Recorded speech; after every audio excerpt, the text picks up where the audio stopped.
मित्रांनो, आता आपण बघणार आहोत या मंदिरावर कोरलेलं जे आहे ना रामायण, त्या मंदिरावर पूर्ण रामायण कोरून ठेवलेलं आहे। तर हाच तो इतिहास आहे की या इतिहासातून पूर्णच आपल्याला समजतं की रामायण महाभारत ही जुनं आणि त्याचा पुरावा हाच इतिहास त्यांनी पुरावा लावलेला आहे।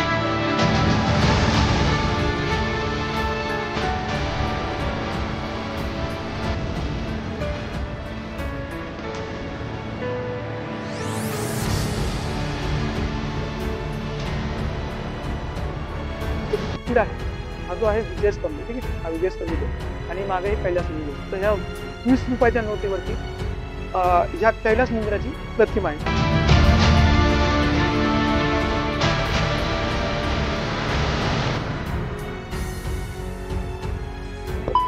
नमस्कार मित्रांनो, तुमचं परत एकदा स्वागत आहे आपल्या YouTube चॅनलमध्ये। मित्रांनो, आज आपण आलोय फिरायला जगप्रसिद्ध वेरूळ लेणी। तर तुम्हाला आपल्या सनातन धर्मामध्ये इथं या ठिकाणी सनातन धर्मावरती बरेच लोक खोटा आक्षेप उचलतात, जसं की ते म्हणतात की महाभारत हे काल्पनिक आहे किंवा रामायण हे काल्पनिक आहे। त्यांच्या तोंडावर तमाचा म्हणजे त्यांच्या तोंडावर एक चापट म्हणून त्याचं उत्तर या वेरूळ लेणीमध्ये आहे। या ठिकाणी आपण मध्ये गेलो आहोत। जवळपास 8व्या ते 10व्या शतकातली ही लेणी आहे, जवळपास हजारो वर्षापूर्वीची लेणी आहे। या ठिकाणी रामायण महाभारताचे पुरावे आहेत। या ठिकाणी रामायण महाभारत सगळं व्यवस्थितपणे इथे कोरीव काम करून ठेवलेलं आहे। एवढ्या 10,000 वर्षाखाली सुद्धा त्या लोकांना रामायण महाभारताबद्दल तसेच कृष्णलीलाबद्दल किती माहिती होती आपण ते या व्हिडिओमध्ये बघणार आहोत। मध्ये गेले होते, तुम्ही बघू शकता।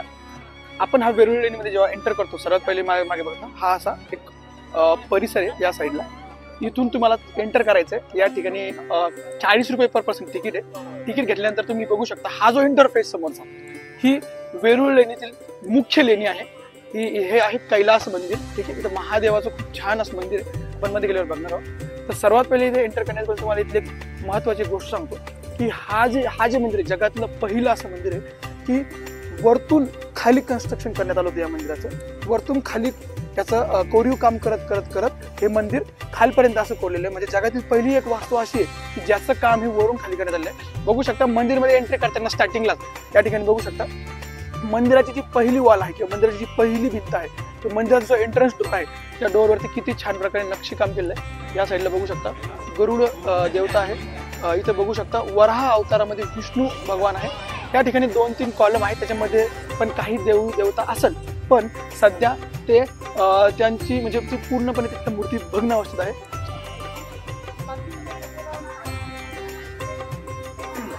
मित्रांनो, तुम्ही बघू शकता आपण आता मंदिरामध्ये एंट्रन्स केलाय। तर हा जो फर्स्ट मुख्य द्वार आहे मंदिराचा, बघू शकता या ठिकाणी एकदम जे मंदिराचे पिलर्स आहे एकदम चांगल्या प्रकारे पिलर्स कोरीव काम बघू शकता, किती बारीक कोरीव काम केलं आहे। पहिली मंदिराची पहिला एंट्रन्स आहे। मध्ये जाताच तुम्ही बघू शकता या साईडला जेव्हा तुम्ही मध्ये येता, मध्ये आल्या तुम्हाला या ठिकाणी एक 2 द्वारपाल गंगा यमुना आणि मध्यभागी खूप सुंदर अशी एक देवीची मूर्ती आहे, जिच्यावरती तिचं स्वागत हत्ती करताना दाखवलेलं आहे।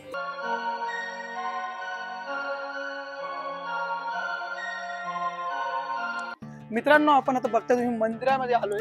ही जी आहे गुफा नंबर 16 वेरूळ लेणी, म्हणजे गुफा नंबर 16 मध्ये ही एवढं भलं मोठं कैलास मंदिर म्हणजे महादेवाचं मंदिर आहे। तुम्ही बघू शकता माझ्या मागे किती मोठं हे मंदिर आहे। आपण पूर्ण मंदिर एक्सप्लोर करणार आहोत। याच मंदिरामध्ये जे सनातन धर्मावर लोक प्रश्न उचलतात, याच मंदिरामध्ये त्यांना त्यांचं उत्तर भेटणार आहे। रामायण महाभारत आणि तसेच कृष्णलीला या पूर्ण गोष्टींचं या ठिकाणी तुम्हाला प्रूफ भेटणार आहे। जवळपास हे 700 ते 800 वर्षापूर्वीचे जवळपास 9व्या ते 10व्या शतकातल्या ह्या लेण्या आहे। या लेण्यांचा पूर्ण जो या लेण्यामध्ये तेव्हा रामायण महाभारत करून ठेवलेले ते आपण पुढे बघणार आहोत। तुम्ही बघू शकता माझ्या मागे या ठिकाणी आपण बघू शकता हा विजय स्तंभ आहे। या मंदिरामध्ये तुम्ही त्या ठिकाणी अंदाज लावू शकता, मंदिर हे वरून खाली असं करण्यात आलेलं आहे। त्या विजयस्तंभाच्या जो विजयस्तंभ आहे याच्या उंचीवरून तुम्ही अंदाज लावू शकता की हे जवळपास मध्ये हे पूर्ण हे डीप 100 फूट खोल आहे, ठीक आहे। चला आपण आता पुढे मंदिर बघणार आहोत। थोडं मंदिरावरचे आपण जे मंदिरावरती खूप छान प्रकारे कोरीव काम केलं आपण ते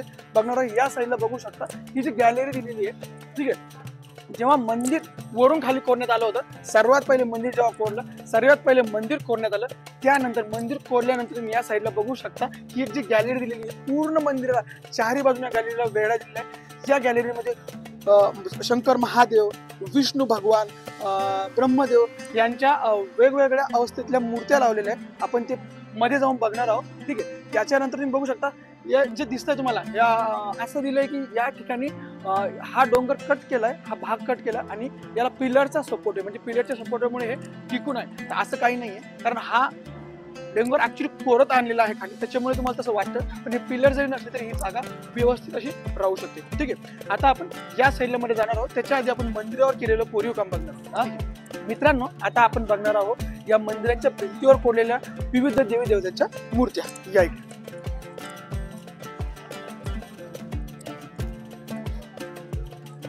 तुम्ही या ठिकाणी बघू शकता किती छान प्रकारे शंकर महादेवाची नृत्य करताना एक मूर्ती कोरीव आहे. किती व्यवस्थित आणि किती चांगल्या अवस्थेमध्ये सध्या ती आहे. तुम्ही बघू शकता या दगडावर फक्त कोरीव काम केलेलं नसून तुम्ही बघू शकता इथे रंगरंगोळीचं सुद्धा काम केलेलं आहे. तुम्ही बघू शकता बऱ्यापैकी रंग आता निघत आलेला आहे, पण तो जो आहे मूर्ती प्लस त्या मूर्तीवरती व्यवस्थित कलरिंग सुद्धा केलेली आहे. कलरिंग बऱ्यापैकी नाहीशी होण्याच्या मार्गावर आहे. पण मूर्ती ही जी आहे शंकर महादेवाची नृत्य करताना इथे मूर्तीचं कोरीव काम केलं आहे. मित्रांनो, आपण आता मंदिराचं हे मंदिर आहे ना, ते 2 मजली मंदिर आहे. ठीक आहे. तर आपण मंदिराच्या खालच्या मजल्यामध्ये आहोत. तुम्ही बघू शकता या ठिकाणी या साईडला माझ्या या साईडला ही एक शंकर महादेवाची ध्यानस्थ बसलेली मूर्ती आहे. बघू शकता शंकर महादेव ध्यानस्थ बसलेले. या साईडला वरती देवी देवता आपल्याला दिसत आहे. त्या ठिकाणी नंदी आहे, मेंढी आहे, तसेच बरेच देवी देवता याच्यामध्ये आहे. याच अपोजिट साईडला तुम्ही बघू शकता या ठिकाणी शंकर महादेवाची जी मूर्ती आहे ती पूर्ण तांडव रूपामध्ये आहे. तुम्ही बघू शकता महादेवाच्या हातामध्ये आपण कसं ओळखायचं हे शंकर महादेव, तर महादेवाच्या ह्या एका हातामध्ये बघू शकता तुम्ही त्रिशूल लावलेलं आहे. तर याच्यावरून ही तांडव अवतारातली शंकर महादेवाची मूर्ती व्यवस्थितपणे कोरीव आकारामध्ये इथे आपल्याला बघायला भेटते. मित्रांनो, आपण आता मंदिराच्या दोन्ही साईडला हे बघता बघू शकतो तुम्ही, मंदिराच्या दोन्ही साईडला हे विजयस्तंभ आहे. विजयस्तंभ ही चांगली ही अवस्था अशी आहे की विजयस्तंभ हे अजूनही चांगल्या अवस्थेमध्ये आहे. तसेच मंदिराच्या दोन्ही साईडला हे हत्ती सुद्धा आहेत. पण या साईडचा मंदिराच्या डाव्या साईडचा जो हत्ती आहे तो सध्या भग्न अवस्थेमध्ये बघू शकता. वाईट वाटतं बघू नये. ही जी कला आहे आपली ही जपण्यात आपण जपली, पण जे आक्रमक लोक होते जसं मुलांनी आक्रमण करून बऱ्यापैकी इथली पारझोड केली आहे, त्याच्याबद्दल एक तुम्ही बघू शकता एक चांगलं आणि जिवंत उदाहरण आहे. तसेच या आपण त्या साईडला बघितलं, त्या साईडून आपण विजयस्तंभ बघितला किंवा ह्या साईडचा विजयस्तंभ बघितला. तुम्ही बघू शकता दोन्ही साईडनं व्यवस्थित मूर्त्यांचा कोरीव काम केलं आहे. आपण त्या साईडनं शंकर महादेवाची ही नृत्य करताना मूर्ती बघितली होती. आता या साईडनं तुम्हाला बघू शकता सेम या साईडनं ही वरती तुम्हाला दिसत असतं. वरती बघू शकता ज्या ज्या ठिकाणी आक्रमकांचे हात पोचले नाही त्या त्या ठिकाणची जागा अजूनही व्यवस्थित रंगीबिरंगी तसेच रंगीत सुद्धा आहे. या ठिकाणी बघू शकता या जागेतही सुद्धा कोरीव काम तसेच त्या जागेला कलर सुद्धा आहे. आता आपण या मंदिराला पूर्ण एक वेढा मारणार आहोत. मंदिराला वेढा मारताना मंदिरावरती किती नक्षीकाम केलेले मी तुम्हाला दाखवतो. सर्वात पहिले तर आपण या साईडला जी गॅलरी बनवली आहे, ठीक आहे, या गॅलरीमध्ये किती देवी देवता आहेत त्यांची पूर्ण आपण नंतर मंदिर बघितल्यानंतर अलीकडे देवी देवता बघणार. पहिले एक मंदिराला राऊंड घेऊ. बघू शकता वरती पहिल्या मजल्यावरती हा पहिला तळमजला वरती पहिला मजला आहे. पहिल्या मजल्यावरती महादेवाची सुंदर अशी पिंड आहे. आपण ते नंतर बघणार आहोत. बघू शकता मंदिराच्या खाली किती छान कोरीव काम केले आहे. बघू शकता प्रत्येक ठिकाणी कोरीव काम करताना तुम्ही हत्तीचं तोंड तसंच हत्ती पूर्णपणे दाखवलेले आहे. आणि काही जे हत्ती आहेत त्यांचे जे शिर आहे ते तोडण्यात आलेले आहे. हा सिंह पण हा हत्ती जवळपास या ठिकाणी पूर्ण मंदिरावरती हत्ती सिंह किंवा 3 हत्ती एक सिंहामध्ये अशा प्रकारच्या मंदिरावर पूर्ण अशी या साईडने कोरीव काम केलं आहे. आपण बघू शकता. आता आपण या भागात हा मंदिराचा मागचा भाग आहे. आपण मागच्या भागात आलेलो आहे. या ठिकाणून तुम्ही बघू शकता इतकं सुंदर असं दृश्य दिसतं ना. वरती बघू शकता ही जी जागा आहे ही पूर्ण अशी खाली कोरीव काम करत आणलेली आहे. या ठिकाणी जेव्हा तुम्ही याल ना तर तुम्हाला इतकं अमेझिंग फील होईल आणि तुम्हाला तुमच्या सनातन धर्मावरती एकदम प्राऊड फील होईल. बघू शकता मागच्या साईडने तुम्हाला किती छान सुंदर असा विभागायला भेटतो.